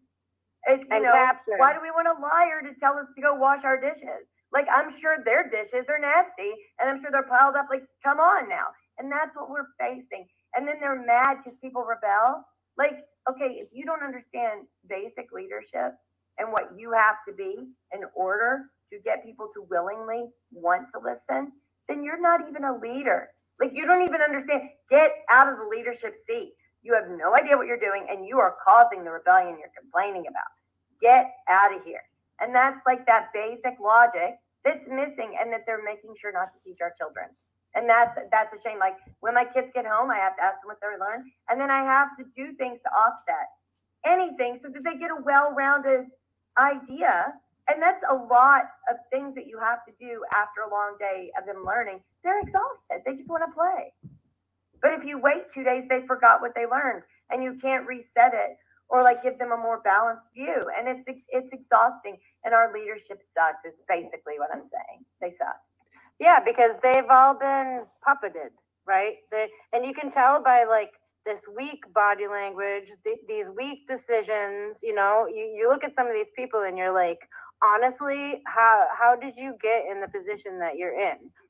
It's not by being strong, because once you're in the strong position, it's like, where did your strength go? So it's like you have these people like, take like Nadler, for example, somebody who like never really, he doesn't even really rub me the wrong way, even though I know he runs with like the really bad crowd. But it's like, he was just up there with some earpiece saying exactly what somebody was telling him in their ear to say. And you're just like, we can't have this. We can't have people behind the scenes controlling everything at the dark table. Their time is through. Antifa is just an idea. And billions of dollars, everything's burnt down, and then they're concentrating on another group. Like, leadership is where you see everything as it is, and you judge accordingly, and you handle it accordingly, and you're forgiving, right? But you're not going to allow other people to get hurt because someone else is throwing a tantrum. Like, there's a proper method, right? And then there's logical speaking, and then there's looking at the situation and not letting your bias. Like, if two different people burn down a building at two different times, but you agree with this philosophy but not that, then you don't get to lead, because you're going to be light-handed over here and heavy-handed over here. If you can't let that go, you don't get in the leadership position. Two people with different philosophies burned down a building that wasn't their fucking building, right? And they committed arson, period. It doesn't matter who they are or their idealism. That's irrelevant when you are a lawmaker, right? And we don't have those lawmakers anymore. We don't have any of that. Like, if they don't agree with what you're saying, they could call you the devil and throw you away for years, and they don't care. And someone could do twice as bad as you did, and if they agree with it, they'll give them an award and a trophy. This is how gross it has gotten. It's disgusting, and I'm annoyed that they would think we would ever follow anything they said, no matter what side of the aisle we're on. It's absolutely embarrassing. Their stance has become a joke. And when I watch C-SPAN, I'm just like, what did you just say? Rewind, say it again, listen to yourself, because it's embarrassing. And a lot of them are not elected. We have to think about weeding that out too. It's like, and many of the elected are not even elected. So there's that. Well, there's the SES. Remember the SES? What does that stand for? Executive Services, something executive services. So that's my favorite saying of the day. And many of the elected aren't even elected. Yeah, right. but it is true. It's true. It's all become that unholy alliance between government and what isn't even business anymore. It's really monopolies. There's just a handful of monopolies that are colluding with business, and it's really sad. I look at it this way. When someone says, well, I'm this way because God allowed, God gave me this blessing. Well, when I was on a ladder climbing to that position, did I have to kick someone in the face to knock them off the ladder? If so, that wasn't God that allowed me that position. That was my brute force. And that has nothing to do with God. Leave God's name out of your mouth. Like, stop. Because there's a lot of people who have blessings, but before they throw like a creator into it, like the essence of who we are as people, that, wants us to grow in wisdom and knowledge, was that handed to you, or did you rip it away from someone else as you mercilessly beat other people off the ladder so you could be the first one up there? Let's get real. How many dirty tricks did you have to do to win your political race? Like, how many justifications did you have in order to get in the position you were? I don't think that's a blessing from the creator. I don't think that's just you being animalistically grabbing what you want and then saying that you're some peaceful, wonderful man of God that, wants to do the right thing. That's absolutely false. And people have gotten away with that forever. Like, a blessing when you see a blessing, there's no trail of a bunch of dirty pool that you participated in. There's just not, because that's not a blessing. That's literally you just being a brute beast. That's what that's called. Well, it's a little bee, because in our family, our symbol of the blessing is the little bee, and it went into the electro farming because, of course, all the little bees coming. And I said to myself earlier, you need to be humble as a bumble with a bumblebee, because I think a lot of these, demonic spirits type thing, they really like to stamp out humbleness, and not to say the ego doesn't have its place, because it does, but humbleness is such a rewarding thing, and it's so freeing. It really is. It's so freeing. That way, okay, I am connected. I'm trying my best, but I'm not in total control, and that's a good thing, and then just take your deep breaths and move on. And so humble as a bumble, we will be today. Yes, Yep, we just I have to agree. keep taking those steps, one at a time, one in front of the other, and you don't know where exactly we're going. This is okay. silly. This is silly, but one of the blessings, and I know a lot of people will be like, what? That's really, really ridiculous. But so a miracle for me, or something that I just feel is like, whoa. Like, I feel like, I just got the best blessing. I like to save, if we find a bug in the house, I don't want to kill it. I want to take it outside. But traditionally, the bug will run from you. They're scared of you. And so I have literally sat there and said, please, God, just let this bug know it's going to be safe. I'm not going to hurt it. And the bug that's running will automatically stop, turn around, and walk right into my hand and let me take it right outside. And I'm just like, oh, I get chill bumps everywhere. And I'm like, oh my gosh, this is the best thing that happened to me. And I am high for days. And like, these little miracles are, to me, what makes life amazing. These big things that we want, we really don't want those things. I mean, it'd be convenient, it's nice, but it's not really what is a miracle. It's not tangible. It's not a connection between all the creative things that were given to us. All the living things. That is, you meet somebody, and then somebody who's totally different than you, and you feel the same way about something, or you share an item, or there's just obvious miracles. And to me, some of the smallest are the most unforgettable. Like, you can't, I can't get over so many of those little bitty experiences versus, I guess, someone winning the lottery. That'd be great, but I don't attribute that so much to the creator. Well, I attribute that the bug to is a luck. miracle. Yeah. The bug is a miracle, and you're a miracle, and you can see the bug's antennas, but you're full of them. You have trillions of them, and that's why, in that subtle energy, the bug can hear you. Yes, It's but all to me, there. that connection that connects us is God, and God is everywhere. Yeah. And so our antennas wouldn't be able to communicate without the ultimate communicator. And so I know I have antennas. Am I using them properly? Sometimes yes, sometimes not at all. Is that bug in tune? We both have to be in tune to be able to hear that small, still voice in order to to relay those communications without actually speaking, with taking it to that thing, all the things in between. Like everything in between to me is God. So in space, there's the planets, everything in between is God, everything. And so, but our antennas are to receive, relay, give, take. But we have to have clean antennas. We have to have open antennas. We have to have loving antennas. So there's all these things that make our antennas strong and beautiful. And I mean, I'm able to say a lot of times my antenna is dirty, it's rusty, and I don't even remember I have them. And I think that to me is humble because I can honestly say it without shame. I think shame is when you say, oh, I always knew my antennas are there. And then you know you don't. You should be ashamed because you know you don't. Like we all forget our antennas time and time. Yeah. And I think the honesty is the beauty in life. When you can actually admit, oh, this is where I suck. And then you're willing, like you can actually build on that and you can perfect that. But being in denial, which is what I see all around, like the things that are failing are people and things that deny what's actually happening. And so they can't really adjust or fix the issue. That was one of the great things from the discussion with Matt Piabi in the debate was one of the questions that the mainstream media said, well, how do we build trust?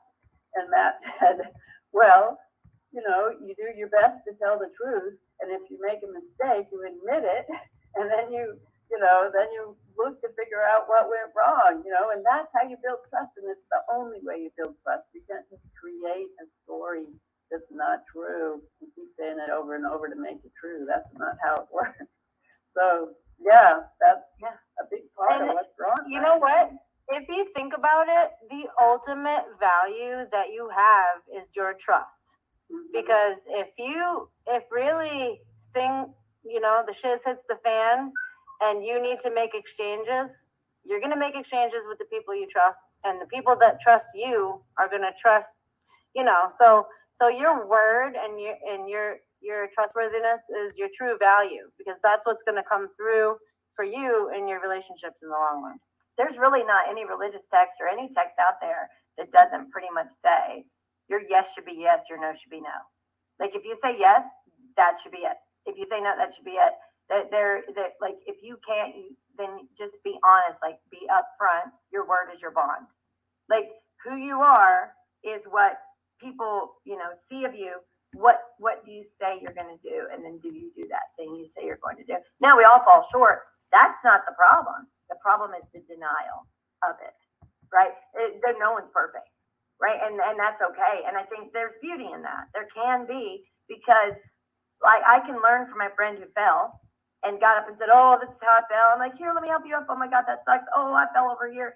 And now my friend learned how I fell, and then how it was just this, and then I'm learning how they just fell. Now we've learned a lesson. And then because we're open and honest, we cannot have that fall again. Right. But it seems like the more we cover that, we have to remember that lie, to remember that lie, to remember that lie, and we lose ourselves. And then we lose our word, and then we lose trust. Well, it's so very easy today to fail because you say to yourself, to rationalize and say, well, the world is so crummy anyway. Nobody ever keeps their word in my confront. So maybe I don't have to keep my word this time, and plus life is so busy. I've got so many places to go, so many things to do. I can fall short today. I'll make it up in a few weeks, right? Yeah, and I've learned that from my kids. My kids, like we know when our kids have a certain behavior. Where did they learn that? Dun, dun, dun, dun. It's like Play-Doh, right? And then I'm like, oh my God, that's like looking at me. Ew, like, that's me. And then before I like snap, I have to go, okay, there's definitely consequences here, but there's consequences for me because I'm having to deal with my own behavior that I taught them. And say the behavior my husband taught them. We're having to deal, and they're just mirroring it right back. Now, sometimes kids don't do that. They mirror it from a friend or whatever. It's easier to adjust. But that's why our kids are so precious. And that's why they're going after our children, because they need them molded in their way in order to form their perfect child or servant or whatever they're looking forward to having our children for, which I'm not going to let go of my children. But yeah, that's the excuse, you know, that everyone else doesn't have to, and you know, I'll do it. But yeah, I mean, my kids will say, Mom, I'll do my homework first. I want to do this. Sometimes when I come home, I'm like, Mom, can I get a hug? Hold on. First, let me put my purse down. Right? Well, okay, just give me a hug. I'm holding it. It doesn't matter. Just bring it. Right? And so I see that they're just learning that same language. Right? And so then I know the language they're learning at school because it's definitely not the stuff they're learning at home. So yeah, I totally agree. And also, when you have those open lines of communication, like parents and children are learning together. They're just at different levels. So I meant just saying, oh yeah, I guess we didn't end up having time for all that stuff. Or yeah, I guess I changed my opinion on that after I saw XYZ thing. You know what I mean? It's like, just because we are the guides doesn't mean that we can't learn from our kids. We don't learn from our kids. And just like you're saying, Amber, from the whole experience of just relating and just being able to have those lines of communication open. And of course, with any age range, you're going to have translation. You translate to things that they will understand, and that's the best thing to do. Absolutely. Carol, you're on mute. You're on mute. Carol, you're muted. Carol! Start over. There, okay. I'm saying that you can always learn from people that have fresh brains, and that's where kids are so beautiful. You know, they don't have all those preconceptions, and so there's this beautiful innocence that we can learn from, and the joy too. They teach us a lot. You know, I mean, we're there to teach them, but they're there to teach us the same thing, both bad and good. You can reflect what you need to work on because you see it, like you said, you know, it comes from you, and then that's a big eye opener. Your grandson was adorable the other morning. He's like, That's his latest thing. I love that. It's so just analyzing you think, oh, I've got an idea. I love it. He can express so much with very few words. He's still a little behind on the words, but he's so expressive and communicative. You get the idea. Yeah, boys are that way. Like boys, I remember getting frustrated because my niece, she talked at like 8, 9 months. I mean, she was already saying lots of words, and I'm panicking at around like 10, 11 months. I'm like, but Lila was saying this, and my mom goes, honey, girls' linguistic skills come a good 6 months stronger than boys.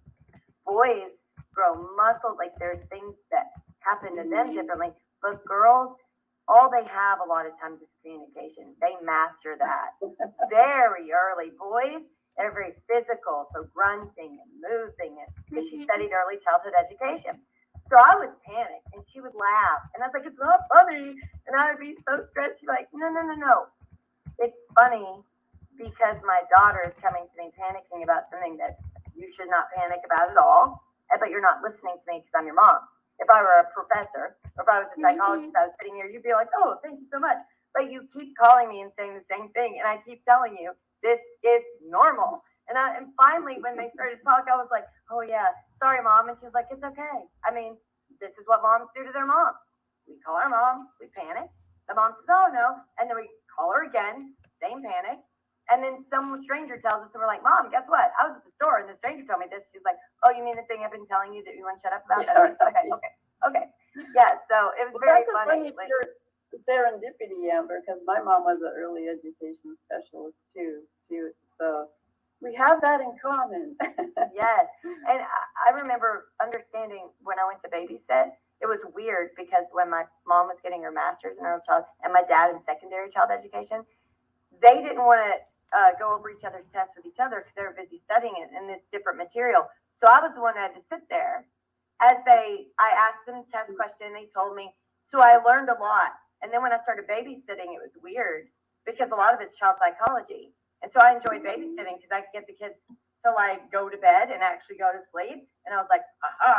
And then I had my own, and it like emotions and the love and like the connection, it's hard to remember those tips. You're just like, why won't you sleep? And you're just literally, and you're frazzled. But if I had that same approach that I did with babysitting, my children be like right on.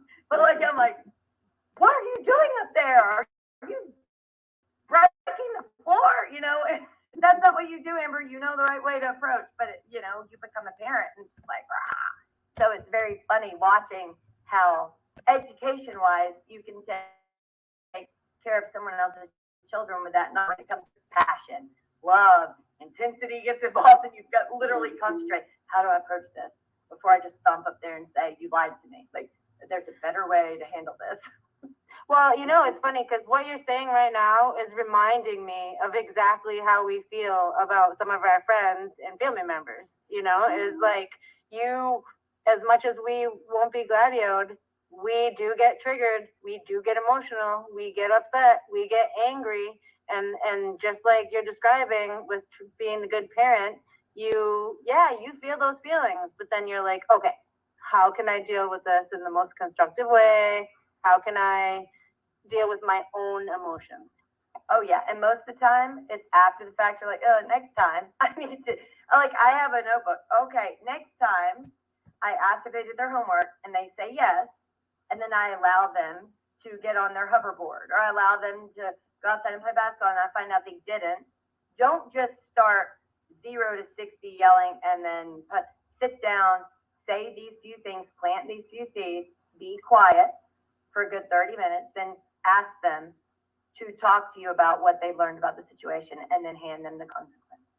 But the intensity of the rah, rah, rah, rah, rah, and then they might get addicted to that reaction. They might like the negative attention as much as the positive. But if you change it up and you do it a particular, so I have to go and resort to my nose. I'm like, oh my gosh, because at first I want to go, oh my God, they're lying to me about their homework again. They're 8 and 11. This is like, they got to stop it. And, so I have to stop and pause. And I think that in the world we're living in today, just dealing with the world, these are the things you don't think about when you're you want to be comfortable at home. And then you feel like that world deceit encroaching in and you're like, over my dead body. And then you're like, oh, wait, stop. So it's like parenting is no joke. It's no joke. No joke. I'm sorry, I had to take a phone call. Very important. Were you talking about dealing with kids or politicians? Both, because they're the same. All the above. Yeah, they're the same. Or that's like when I see my kids react a particular way, especially during these committee hearings, and you watch like the back and forth and just like the juvenile, I'll get you back, and I'll make my point. Like when I watch my kids argue, I'm like, I might as well be watching a Senate committee hearing meeting. Like I might as well be watching them question Twitter. Like that is what I'm seeing in front of me, the juvenile behavior. And sometimes I just watch it in amazement. Like our leaders behave this way, and my kids are 8 and 11. That's very scary. It's very scary. But we can teach the kids. So there's that. We can show them how the adults are acting and say, don't do that. Don't do this. Like that. Or see what it looks like. Yeah. See what it looks like. Yeah. Watch and learn. Exactly.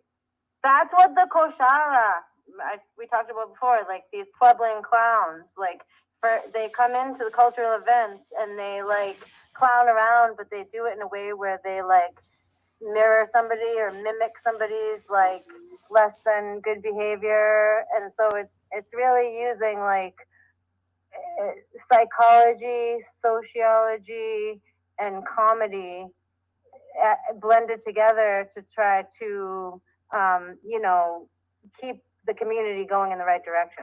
Oh, there was in the grocery store. There was a mom. Her kid was throwing a fit and screaming, so she started throwing a fit and got on the ground and screamed, and the kid stopped, and all the other adults laughed. And she was like, there was no other way. He wasn't going to stop. So he's like, what? He's freaking out, and then he's standing on the side of the buggy. He gets on the ground, kicking and screaming. So she just lays right beside him. He stands up. He grabs the buggy. And he's looking at her, and then she stops, and she stands up, and then he raises his hand. She sets him right back in the buggy. He gets in the buggy, and he's done.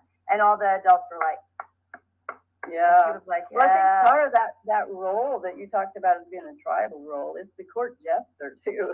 You know, it's reflecting what's going on in the court and making. Well, it's people sad realize- comedians won't do that I was anymore. thinking, Comedians are mad. Like they've got a fight going on because a lot of them won't make fun. They won't point out the absurdity because they're wanting to like go along to get along. And the other comedians are like, screw this. Now I'm going to make fun of those people and you. So you've got the actual jesters that are like, no, I've got a job here. My job is to poke fun at all the crazy, and you aren't funny anymore. So now I'm going to poke fun at you. So it's like watching the fights and fighting between the comedians is comedy in itself. Yeah. Back to the Emperor Wears No Clothes for those guys. But I think it's been 2 Yeah. hours. Yeah, I'm a little cold. Yeah. And I'm going to go Well, get my you've been out angel. there My almost angel. It's almost I'm 2 not hours, I missing think. I'm not missing the Boston Winters. I'll be honest there. Yeah, I know. I definitely think that you guys are in a us. So you got northeast, northwest, and we get a little jealous, but we do love you guys.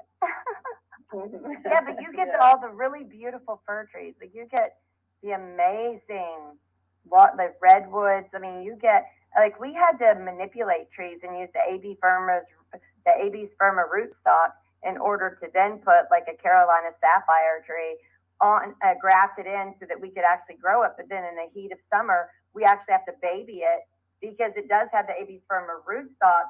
But the way that it's made, you actually have to not only feed it, but just the right amount. And you have to water it. You have to put a tree ring around. There's a lot of things you have to do.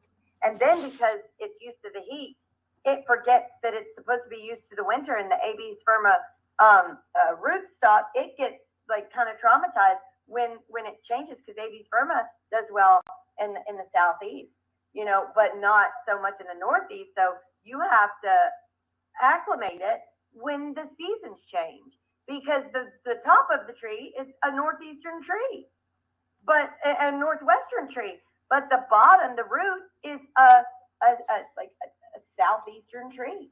And so like the things you have to do just to have the beauty is it's worth it. Yeah, It's gorgeous. it's Working with some hybrids. But it's a concept though. I mean, like coming from the Northwest and growing up here my whole life, I never imagined anyone would ever have to water a tree. And then when I lived in Greece for a couple of years, you have to water the trees. And it was like, what is this? Watering a tree? Yeah, most of ours are native wondering. plants. And they're like all the natives, they lose their trees. I mean, their leaves in the winter. Most of our natives, and we have like the pine tree, magnolia.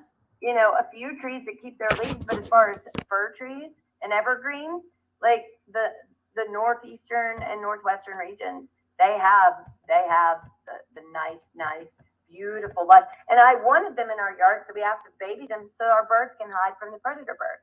That was the purpose, not only because they're gorgeous and they're beautiful, but so the birds have somewhere to go when the hawks and owls are out and they can see all of the birds on the limbs. There's nowhere to hide because we have like 40, different birdhouses everywhere. And so like, okay, let's, we went to one of my favorite places is Specialty Ornamentals. We trained there, learned how to graft. And, I was like, okay, we're going to get the ones that work best, but we still have to baby them. And we lost 2 of them last year that we had for like 9 or 10 years because they only have a limited time. So we used the trunk and we filled all the way around the trunk with homemade birdhouses. So it goes all the way around. So for Mother's Day, I kept asking for lots of birdhouses. So we just covered the trunks up and down and then to give them something because the tree itself was missing, but that's what we had it for, was for that purpose. So, Did you get the birds? Did the birds move in? Oh, yeah, cool. lots of different ones.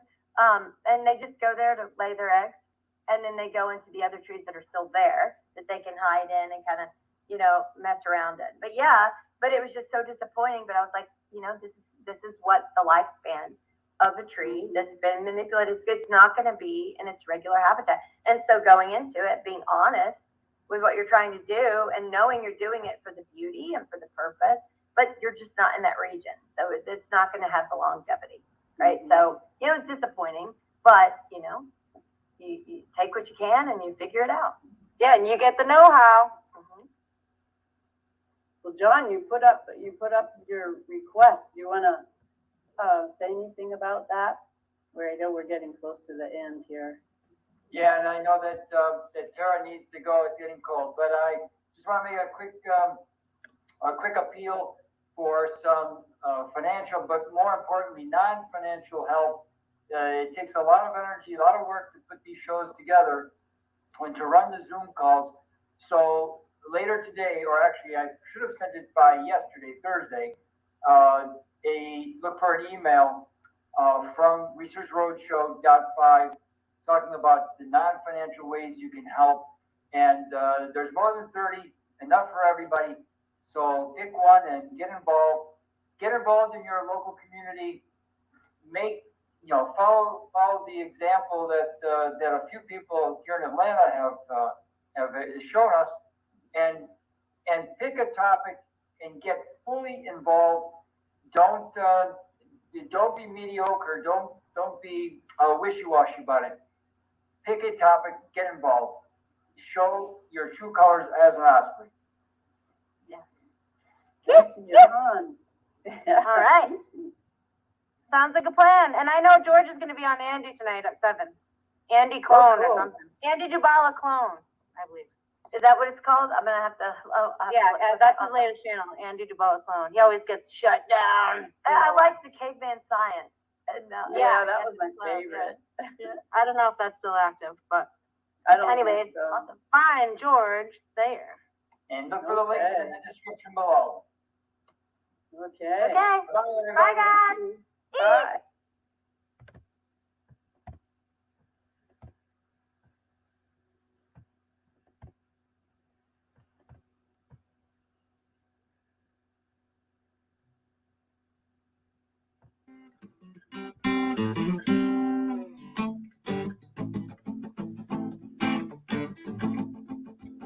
Tick tock, do do do do. Tick tock, do do do do. Tick tock, do do do do. Time keeps on slipping, slipping, slipping into the future. Time keeps on slipping, slipping, slipping into the future. I want to fly like an osprey to the sea. Fly like an osprey, let my spirit carry me. I want to fly like an osprey till I'm free. Lord, to the revolution. Feed the babies that don't have enough to eat. Shoe the children, no shoes on the feet. How's the people living in the street? Oh, there's a solution. I want to fly like an osprey to the sea. Fly like an osprey, let